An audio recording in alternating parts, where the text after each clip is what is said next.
Assalamualaikum warahmatullahi wabarakatuh. Ila hadratin Nabi Mustafa Rasulullah sallallahu alaihi wasallam. Al-Fatihah.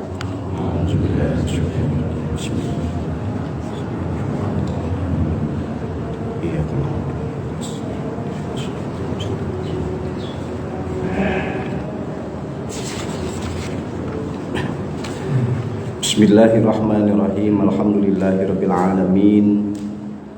Wa afdhalus salati wa atamu taslimi ala sayyidina wa maulana Muhammadin khatamil anbiya'i wal mursalin wa ala alihi wa sahbihi ajma'in. Subhanaka la ilma lana illa ma 'allamtana innaka antal alimul hakim. Rabbi shrah li sadri wa yassir li amri wahlul 'uqdatam min lisani yafqahu qawli wala haula wala quwwata illa billahil aliyyil azim. Amma ba'du. Bapak saudara, ibu yang kami muliakan, seperti biasa kajian di minggu pertama, Ahad pertama di Masjid Muharram ini saya akan ungkapkan yang berkaitan ada hal-hal di kitab Nasoil Ibad karangan Asy-Syaikh Nawawi Bantani. Di antaranya ada ungkapan dari sahabat Nabi ya, yang bernama Utsman bin Affan. Kalau dalam kitab ini nyebutnya Utsman aja, tapi kalau lengkapnya adalah Utsman bin Affan. Yang di antara maksudnya adalah An Utsman radhiyallahu anhu, kata Sayyidina Utsman, wajadtu halawatal ibadah fi arba'ati asya. Jadi kata beliau, kata sahabat Utsman bin Affan, bahwa untuk mendapatkan halawah ya. Nah ini lapasnya halawah. Halawatul ibadah artinya ibadah itu semua perlu dijiwai, dihayati. Kalau dijiwai, dihayati, nanti adalah timbul namanya kenikmatan. Jadi kenikmatan itu dia dalam ibadah levelnya bukan ngerjain ibadah doang itu. Jadi bapak-bapak, saudara-saudara, ibu sekalian, jadi intinya gini, ibadah itu kita lakukan itu akan menjadi kenikmatan tersendiri. Mungkin bahasa umumnya ibadah itu menjadi nikmat ya. Ibadah itu akan menjadi sesuatu yang menyenangkan gitu. Nah, ungkapan sahabat Utsman bin Affan ini bilang begitu. Jadi untuk mendapatkan kenikmatan beribadah, sekali lagi bukan ngerjain aja ya, akan tapi udah levelnya menjadi kenikmatan ketika melakukan ibadah. Itu kata beliau, kata sahabat Utsman bin Affan, itu ada 4 perkara. Jadi untuk mendapatkan kenikmatan beribadah itu ada 4. Yang pertama, awwaluha fi ada'i faraidillah. Yang pertama, untuk mendapatkan kenikmatan dalam beribadah, itu yang pertama adalah menjalankan kewajiban yang Allah sudah tentukan. Ya, ini bapak-bapak, saudara-saudara sekalian yang tadi saya bilang begini, kita ini disuruh ibadah oleh Allah Subhanahu wa Ta'ala, itu manfaatnya bukan untuk Allah gitu. Kan tadi saya bilang levelnya beda. Kita level bukan hanya ngerjain ibadah aja, akan tapi justru di dalam ibadah itu ada kenikmatan.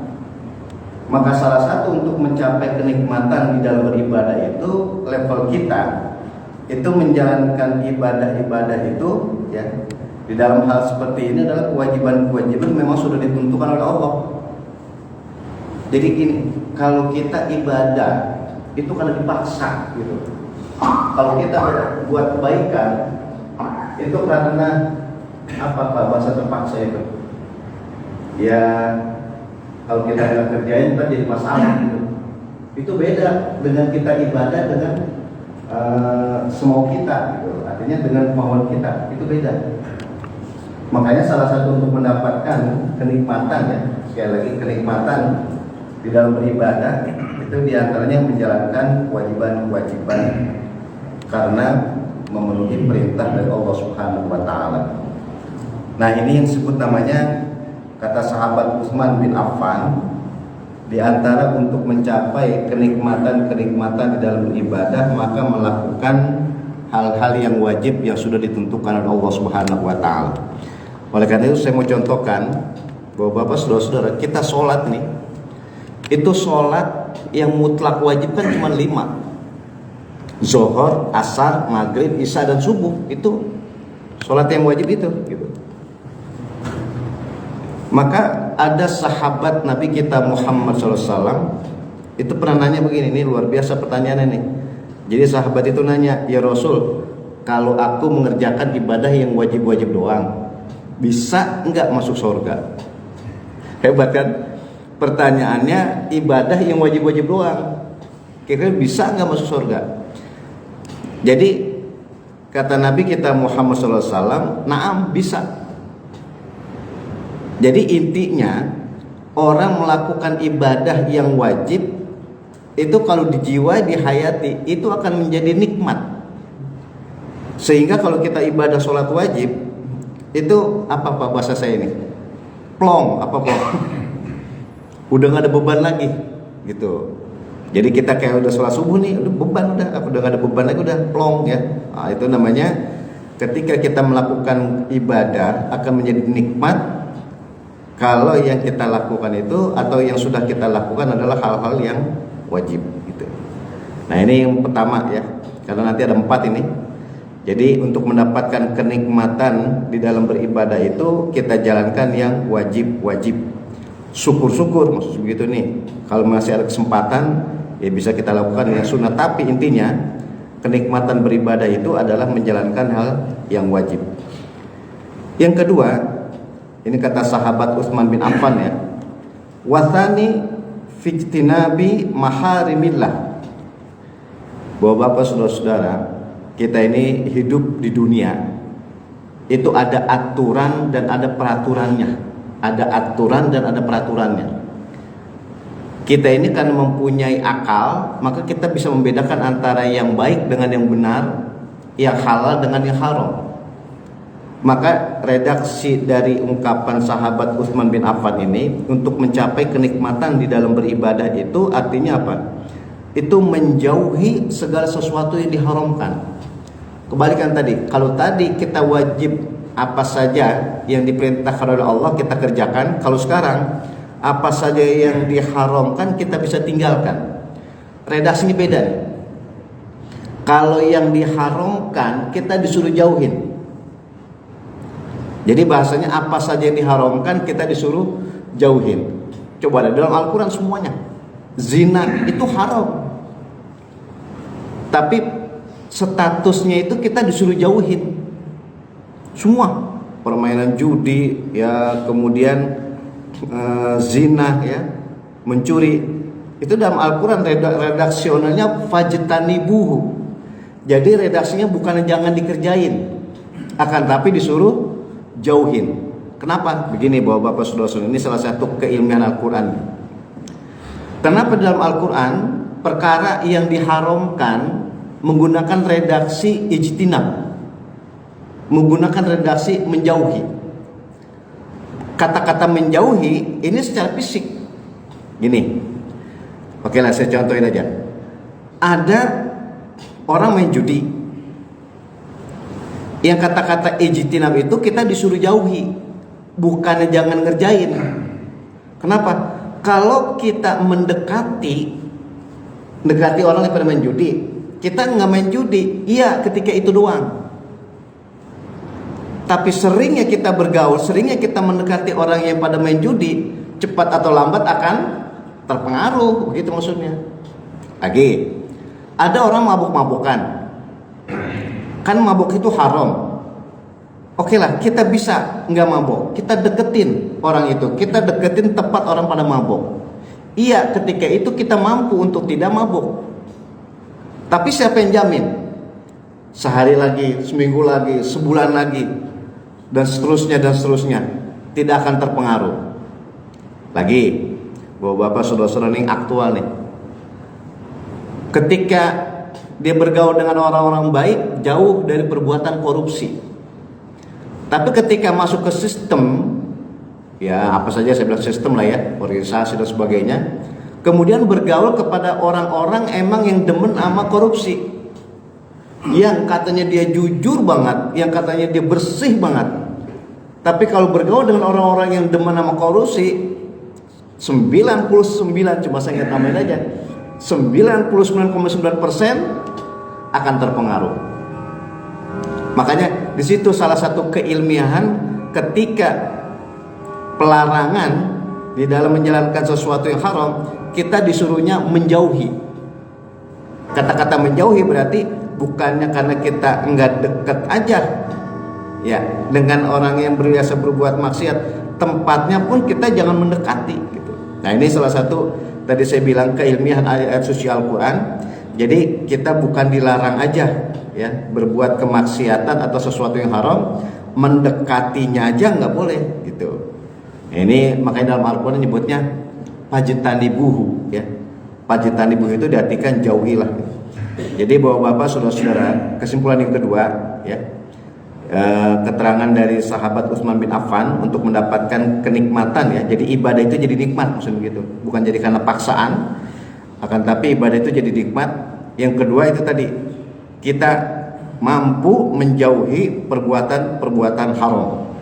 Ya tadi saya maksud itu perbuatan haram ya, judi, mabok-mabokan, zina dan seterusnya gitu ya. Sebab kita ini manusia beda dengan malaikat. Malaikat itu dikarunia oleh Allah cuman akal aja. Kalau kita manusia dikaruniai akal dan dikaruniai syahwat. Kan manusia itu makhluk yang komplit. Kalau Allah menciptakan malaikat dibekali akal doang. Makanya malaikat itu jujur. Satu contoh, malaikat Jibril diperintahkan oleh Allah untuk menyampaikan Al-Quran kepada Nabi kita Muhammad Sallallahu Alaihi Wasallam. Karena malaikat Jibril itu mempunyai akal aja, makanya ayat yang disuruh sampaikan oleh Allah kepada Nabi nggak ada yang ditambahin, nggak ada yang dikurangin. Logikanya, andai kata malaikat punya syahwat, nanti ada kepentingan tersendiri. Bahasa umumnya begini, disuruh sampaikan ayat 10, artinya 10 ayat, bisa aja ayat ditambahin jadi 12.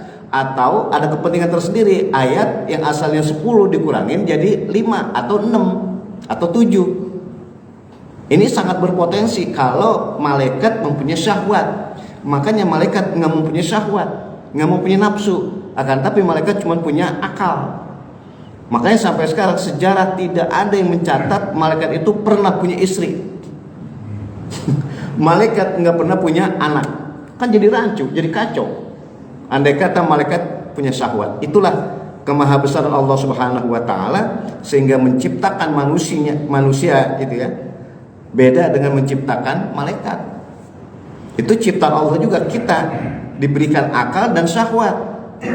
Tapi malaikat diberikan akal aja gitu. Sehingga tadi yang saya maksud bahwa Bapak saudara-saudara, manusia kayak kita ini potensi banget berbuat kebaikan, tapi jangan dikata dah. Manusia pun sangat-sangat berpotensi untuk berbuat maksiat. Jadi potensi berbuat kebaikan, potensi berbuat keburukan. Itu karena sudah sunatullah, karena manusia mempunyai akal dan mempunyai syahwat. Oleh karena itu Bapak-bapak saudara-saudara, sekali lagi untuk mencapai ibadah kita itu bukan hanya mengerjakan aja, akan tapi ibadah itu menjadi kenikmatan yang ketika kita lakukan itu diantaranya kita mampu menghindari, sekali lagi mampu menghindari, menjauhi dari perbuatan-perbuatan yang diharamkan oleh Allah Subhanahu wa taala. Maka tinggal kembali ke kita nih ya, Bapak-bapak saudara-saudara sekalian. Manusia nggak bisa dipukul rata, nggak bisa dianggap sama. Si A kalau mendekati tempat judi, dia mampu untuk tidak main judi. Tapi bisa jadi si B, si C dan seterusnya kalau mendekati tempat judi, kalau kata orang Betawi, teradahan, mau ngikut aja gitu. Nggak bisa disamain. Ini di antara kita sini, bapak-bapak, saudara-saudara. Saya nggak nyebut ibu-ibu ya, kita aja laki nih. Jadi ada di antara kita kalau mendekati permainan judi dia nggak terpengaruh. Tapi ada, jangankan mendekati, jauh aja di tempat main judi dia susul. Makanya nggak usah heran nih kayak Masjid Muharram, maksudnya begitu nih. Nih apa kontra apa kebalikan ini? Mafhum mukhalafahnya. Ada orang yang dekat dengan masjid kagak nyampe ke masjid. Tapi yang jauh dari masjid sampai ke masjid. Nggak usah heran. Kenapa? Itu tadi. Jadi manusia nggak sama semua. Jangan dikata Dani bahwa bapak saudara-saudara yang pernah datang ke masjid nih, bukan berarti rumahnya tetangga banget sama masjid ini. Bisa jadi bukan tetangga masjid, malah yang jauhan dikit, yang deketan kagak nyampe. Itu maksud tadi, manusia nggak bisa dipukul rata. Kalau dekat dengan masjid, berarti sholatnya selalu di masjid. Kalau yang jauh dari masjid, sholatnya nggak bakal di masjid, enggak. Bisa dibalik. Sama, itu namanya analogi, kias. Berarti semua manusia itu punya syahwat, tapi kita nggak bisa pukul rata. Bisa jadi ketika dia dekat dengan biasa orang berbuat maksiat, dia nggak melakukan, tapi yang jauh malah ngujarin. Yang jauh malah ngujarin. Nah itulah ya bahasa tadi saya bilang, manusia diciptakan Allah dilengkapi akal dan syahwat, sehingga pas banget ini ungkapan dari sahabat Utsman bin Affan. Jadi salah satu ketika kita beribadah akan menjadi nikmat, di antaranya adalah kita mampu, sekali lagi, mampu menjauhi dari perbuatan haram. Apa aja lah yang tadi perbuatan haram itu. Baik bapak-bapak, saudara-saudara, ibu sekalian. Sekarang yang ketiga nih, karena nanti ada 4 ya.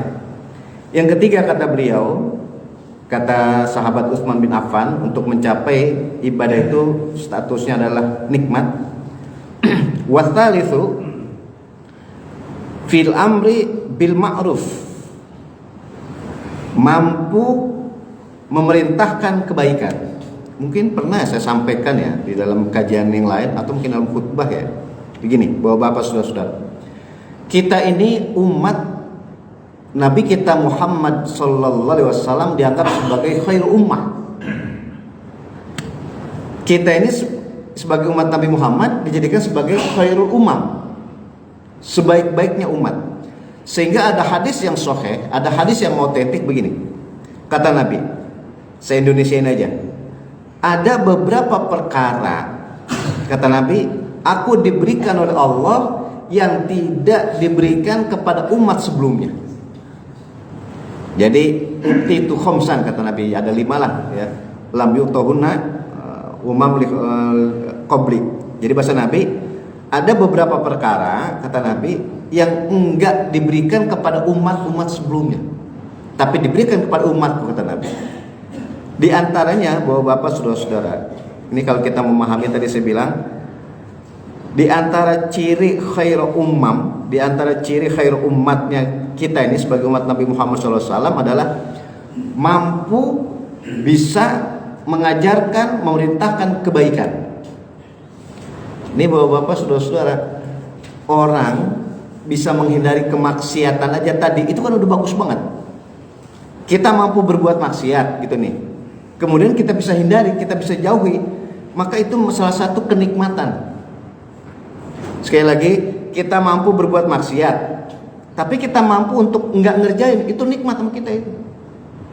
Dan ini menariknya, yang ketiga, kita bukannya mampu menghindari perbuatan maksiat aja, akan tetapi kita bisa ngajarin, kita bisa nyuruh orang berbuat kebaikan. Ini kan beda, levelnya beda nih. Kita bisa menghindari kemaksiatan, tapi ketika kita bisa nyuruh, bisa ngajarkan kepada orang untuk berbuat baik, itu beda lagi. Makanya ada orang, bapak-bapak, saudara-saudara, ibu-ibu sekalian, ada orang mampu tidak berbuat maksiat. Pokoknya kalau maksiat dia nggak bisa kerjain dah. Pokoknya maksiat dia bisa jauhin. Tapi untuk ngajarin kebaikan belum tentu semuanya orang bisa. Makanya salah satu kenikmatan beribadah, ini sekali lagi kata sahabat Utsman bin Affan, itu bisa nyuruh orang berbuat kebaikan. Yang dimaksud nyuruh berbuat kebaikan itu bukannya nyuruh orang doang berbuat kebaikan, akan tapi dia awali untuk dari dirinya sendiri. Apa Pak yang gampang kalau begini nih memahaminya? Jadi dia nyuruh orang berbuat baik, tapi dia sendiri udah ngerjain perbuatan baik itu sendiri. Itu cenujun sama marem namanya. Satu contoh, kita ngajarin orang berbuat kebaikan yaitu sedekah. Bapak-bapak, saudara-saudara, ibu sekalian, mari kita bersedekah, atau mari kita berinfak untuk ke masjid, untuk ke mushola, untuk ke yayasan. Pokoknya peduli dah bahasa kita. Itu akan menjadi nikmat kalau kita yang mulain. Kita mulai mengeluarkan sedekah, kita mulai mengeluarkan infak. Terus kita nyuruh orang, kita ngajarin orang untuk berbuat kebaikan yang kita lakukan, itu kenikmatan tersendiri. Tapi kalau sekedarnya doang, bapak-bapak, saudara-saudara, kita keluarkan sedekah, kita keluarkan infak, tapi dirinya sendiri kagak, itu lain. Akhirnya kata jamaah atau kata orang lain yang tahu pribadiannya, aja ngomong doang gitu. Apa istilahnya omdo, kalau sekarang nyebutnya apa? Omdo kan? Ngomong doang. Makanya bapak-bapak, saudara-saudara, sama juga begini. Dia ngajarin orang, dia nyuruh orang sebagai anak berbakti sama orang tuanya. Berbaktilah kepada orang tua. Hormatlah kepada orang tua. Orang yang diajarin itu akhirnya ingat, ini yang ngajarin dia berbakti nggak sama orang tuanya gitu. Makanya kalau kita biasa berbakti sama orang tua, kita ngajarin orang berbakti sama orang tua, itu indah, enak. Karena kita sendiri udah menjalankan. Tapi kebalikan, hati manusia nggak bisa dibohongi. Kita nyuruh orang berbuat kebaikan, tapi kebaikan itu sendiri kita nggak kerjain, beda itu. Makanya yang akan menjadi nikmat, kita nyuruh orang berbuat kebaikan, kita dulu udah ngerjain. Tapi kalau kita nyuruh orang berbuat kebaikan, kita sendiri nggak ngerjain, itu lain. Batin nggak bisa dibohongin. Dalam waktu bersamaan, orang yang mendengar pun, bahasanya apa Pak? Kalau bahasa saya ini, cuman kagak dibalikin doang. Keluarkanlah zakat, gitu kan. Kalau ngeluarin zakat dosa. Lah yang ngomong nggak ngeluarin, lain itu. Ya paling gampang di masyarakat dan ada pengumuman ya dan sebagainya. Itu bapak-bapak, saudara-saudara. Jadi yang ketiga ini, ya sekali lagi menarik ya kata-kata sahabat Utsman bin Affan ini mengingatkan buat kita ini introspeksi, muhasabah ya. Jadi yang ketiga itu salah satu untuk mencapai kenikmatan di dalam beribadah itu adalah fil amri bil ma'ruf, mengajarkan sesuatu kebaikan. Nah, yang ilmiahnya nih bahwa bapak saudara-saudara di dalam Al-Quran maupun dalam hadis, termasuk bisa diungkapkan sahabat Utsman bin Affan ini, lapasnya ma'ruf, memerintahkan kebaikan menggunakan lapas ma'ruf. Ma'ruf itu begini, ma'ruf itu perbuatan baik disesuaikan dengan kemampuannya dan disesuaikan dengan kemampuan lingkungan. Ini akan saya ungkapkan sedikit masalah fikih nih kali ini nih. Jadi memerintahkan kebaikan menggunakan ma'ruf. Ma'ruf itu sekali lagi sesuai dengan kemampuan. Kita mampunya dengan ucapan, ya udah perbuatan baik itu kita ungkapkan melalui ucapan. Kalau kita bisa melalui tulisan, dengan tulisan. Atau kali-kali aja kita mempunyai pemikiran itu kan bisa diterjemahkan melalui lisan, bisa diterjemahkan melalui tulisan. Nah itu maksudnya sesuai dengan kemampuan. Yang menariknya lagi tadi saya bilang disesuaikan dengan lingkungan. Apa ini maksudnya dengan lingkungan? Begini bapak-bapak, saudara-saudara. Makanya tadi saya bilang ngaji fikih nih sepintas. Di antara kewajiban calon suami yang akan diberikan kepada calon istrinya adalah sodak. Sodak itu mahar. Mahar itu mas kawin. Gitu. Jadi ketika akan terjadi akad nikah, itu calon suami laki-laki ya nih, calon suami sebagai orang laki-laki itu wajib memberikan mahar sodak atau mas kawin kepada calon istrinya. Ini kan suatu yang bagus, ma'ruf namanya. Tapi sekali lagi ketika sesuai dengan kemampuan si calon suami harus disesuaikan juga dengan lingkungan gitu. Makanya tadi saya bilang sesuai dengan kemampuan seseorang dan disesuaikan dengan kebaikan di lingkungan. Apa maksudnya dengan lingkungan? Begini, Kalau di suatu tempat, saya nggak nyebutin nama daerah aja ya. Ada di suatu tempat nih, ada suatu daerah, tapi nggak usah disebutin namanya. Satu daerah itu, satu tempat itu biasanya orang perempuan kalau dikasih emas kawin itu paling gede, paling berat 50 gram gitu. Makanya penting lingkungan itu. Pokoknya orang perempuan di situ ketika akan nikah paling gede dikasih 50 gram.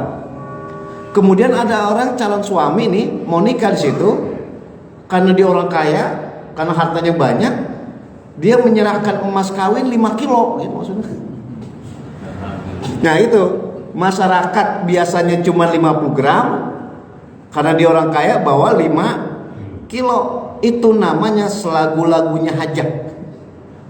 Itu namanya egois, itu namanya nggak ma'ruf. Betul, dia berbuat kebaikan, memberikan emas kawin, kan itu kebaikan, itu salah satu kewajiban. Cuma nggak benernya nggak menyesuaikan dengan lingkungan. Apa kata orang-orang perempuan yang udah pada nikah dulu, yang mereka pada dikasih 50 gram, pas ini mau dikasih 5 kilo. Kan nanti ada kecemburuan sosial, macam-macam lah, ada penilaian negatif dan sebagainya. Makanya bapak-bapak, saudara-saudara, kata-kata ma'ruf itu disesuaikan dengan kemampuan seseorang, tapi dalam waktu bersamaan disesuaikan dengan kebaikan di masyarakat. Enggak semua perbuatan baik itu akan dinilai baik oleh manusia. Sekali lagi, perbuatan baik apa saja menurut kita baik, tapi belum tentu baik menurut manusia. Ya siapakah manusia? Terutama tetangga. Makanya kita penting ya hidup berinteraksi itu begitu ya. Ya salah satu tadi itu ma'ruf itu baik ya, mengeluarkan mahar kan baik, tapi disesuaikan dengan masyarakat juga gitu. Ya kalau masyarakat di situ biasa orang perempuan maksimal dibawain 50 gram, yang bawainnya 45, 50 atau mungkin lebih dikit lah, 55 gitu. Tapi kalau sampai 5 kilo jadi masalah ntar. Timbulnya apa? Bisa jadi fitnah. Kenapa saya bilang fitnah? Begini bapak-bapak, saudara-saudara, waktu dibawain emas 5 kilo, waktu mas kawinnya emas 5 kilo, pas sudah jadi suami istri, ya kan namanya manusia kan, nah, jadi suami istri kaya, nggak lama miskin, akhirnya pas jatuh miskin kayak gini. Nah dulu waktu nikah dibawain 5 kilo gitu, nah pas sekarang jadi jatuh miskin. Padahal itu sih natural ya, alami, tapi kan jadi akan timbul fitnah. Makanya mendingan, dipakai bahasa saya nih, mendingan ketika waktu akan nikah itu disesuaikan dengan masyarakat. Nanti kalau udah suami istri mau dikasih berapa kilo kek, itu udah lain lagi urusannya gitu ya. Nah itu bapak-bapak, saudara-saudara, sekali lagi disinilah menariknya, ibadah akan jadi nikmat gitu maksud saya. Nah ini diantaranya adalah kita mampu mengajarkan, memerintahkan perbuatan baik, menggunakan lapas, sekali lagi ma'ruf. Yang keempat, yang terakhir ini, bapak-bapak, saudara-saudara, kata beliau, kata sahabat Utsman, ibadah itu akan menjadi nikmat ya, ibadah itu akan menjadi indah. Itu yang keempat adalah finnahi anil munkar. Nah ini kebalikan nih. Kalau tadi mampu memerintahkan kebaikan, tapi tanpa marah kalau kita melakukan kebaikan itu dulu. Kalau sekarang finnahi anil munkar, mampu mencegah dari kemunkaran. Nah bapak-bapak, saudara-saudara, kemunkaran gitu. Kemunkaran itu apa saja yang tidak sesuai dengan syariat, itu munkar. Jadi munkar itu apa aja yang tidak sesuai dengan syariat. Kita sholat subuh wajib, kalau enggak sholat subuh berarti munkar gitu. Puasa Ramadan wajib, berarti kalau ada orang enggak mau puasa Ramadan, saya nyebutnya enggak mau ya, kuat tapi enggak mau, itu munkar. Jadi munkar itu adalah kontradiksi, munkar itu adalah kebalikan dari apa yang ditentukan oleh syariat. Nah, di dalam redaksi di sini, salah satu untuk mendapatkan kenikmatan beribadah itu adalah mampu mencegah dari kemunkaran. Sekali lagi kata-kata mampu mencegah dari kemunkaran itu bukannya sekedar mencegah orang dari perbuatan munkar, bukan sekedar mampu melarang orang berbuat maksiat atau mampu mencegah orang dari berbuat dosa, tapi dirinya diawali juga untuk tidak berbuat dosa. Jadi kan kebalikan kalau tadi, memerintahkan kebaikan tapi dia sendiri ngerjain kebaikan, kan tambah marem. Sekarang dibalik, mampu mencegah kemunkaran tapi dirinya sendiri pun tidak melakukan kemunkaran itu. Jangan dibalik, janganlah berbuat atau jangan main judi tapi dia sendiri main judi, gitu maksudnya. Jadi ngelarang orang tapi dia sendiri ngerjain, itu kan namanya kontradiksi, berlawanan. Jadi makanya redaksinya finnahi anil munkar. Maka ibadah itu akan menjadi nikmat, diantaranya adalah kita mampu orang, ya istilahnya mampu mencegah seseorang untuk berbuat kemunkaran, tapi kita sendiri diawali untuk tidak berbuat kemunkaran itu sendiri. Nah itu bapak-bapak, saudara-saudara, ini kan dalam bahasanya nih, bukan sekedar ngelarang doang. Ya kalau ngelarang doang sih, maaf nih bahasa saya, kalau sekedar ngelarang doang, siapa juga bisa ngelarang-larang doang. Tapi di sini adalah ngelarang, tapi kita sendiri juga nggak ngerjain gitu. Nah ini bapak-bapak, saudara-saudara, ini yang poin keempat nih, terakhir begini. Penjelasan para ulama, kan di dalam Al-Quran ada itu.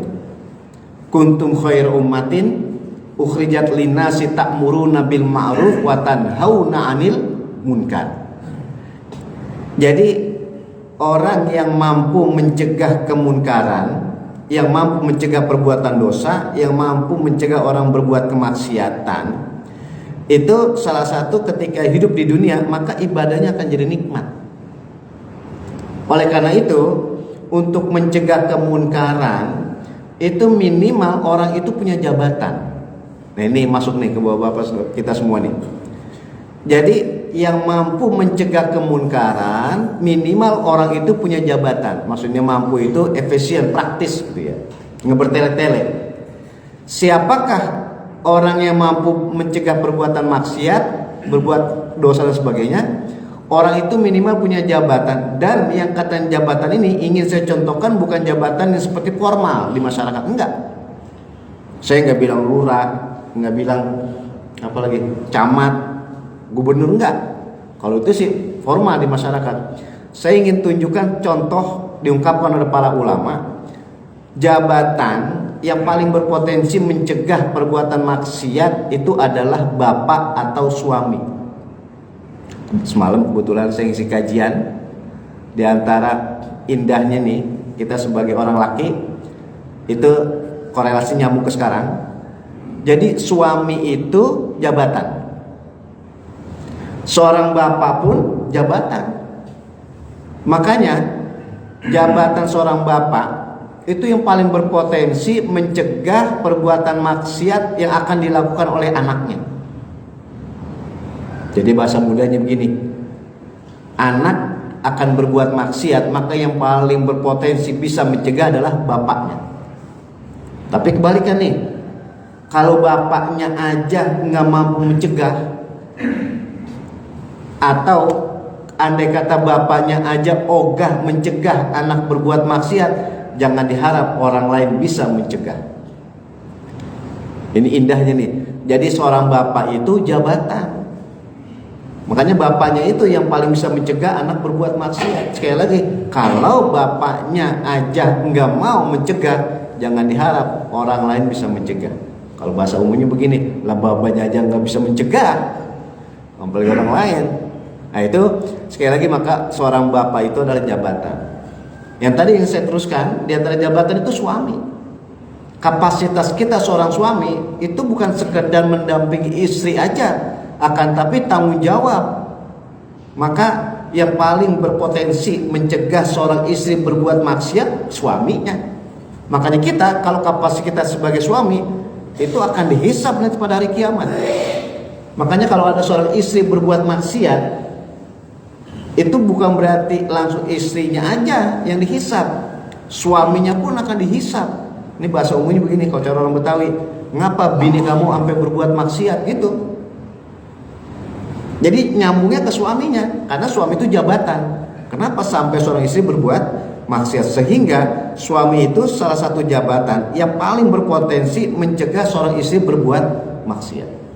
Inilah bapak-bapak, saudara-saudara, ungkapan dari sahabat Utsman bin Affan yang keempat. Berarti untuk mencapai halawah al-ibadah, jadi kenikmatan ya, manisnya atau indahnya beribadah, itu adalah mampu mencegah orang berbuat maksiat, mampu mencegah orang berbuat dosa, atau mampu mencegah seseorang berbuat kemunkaran. Wan nahi atau fin nahi anil munkar, jadi mencegah dari perbuatan kemunkaran. Oleh karena itu bapak-bapak, saudara-saudara, ibu sekalian, ya kita ikhtiar. Jadi ibadah bukan hanya sekedar melakukan aja, akan tapi ibadah menjadi kenikmatan. Oleh karena itu dengan 4 ciri khasnya, kata sahabat Utsman bin Affan. Yang pertama, ketika kita ibadah itu akan menjadi nikmat kalau kita mampu mengerjakan hal-hal yang wajib ya, kayak sholat, kayak puasa Ramadan. Kemudian yang kedua, kita mampu menjauhi, bukan hanya enggak ngerjain, mampu menjauhi ya, termasuk fisik perbuatan maksiat. Yang ketiga, kita ada kemampuan memerintahkan, mengajarkan kebaikan. Dan yang terakhir, kita pun mampu mencegah dari kemunkaran. Kalau 4 ini bisa kita lakukan, maka kita termasuk orang-orang yang akan mendapatkan kenikmatan di dalam melakukan ibadah, sehingga kita mendapatkan keridhaan dari Allah Subhanahu wa taala. Amin ya rabbal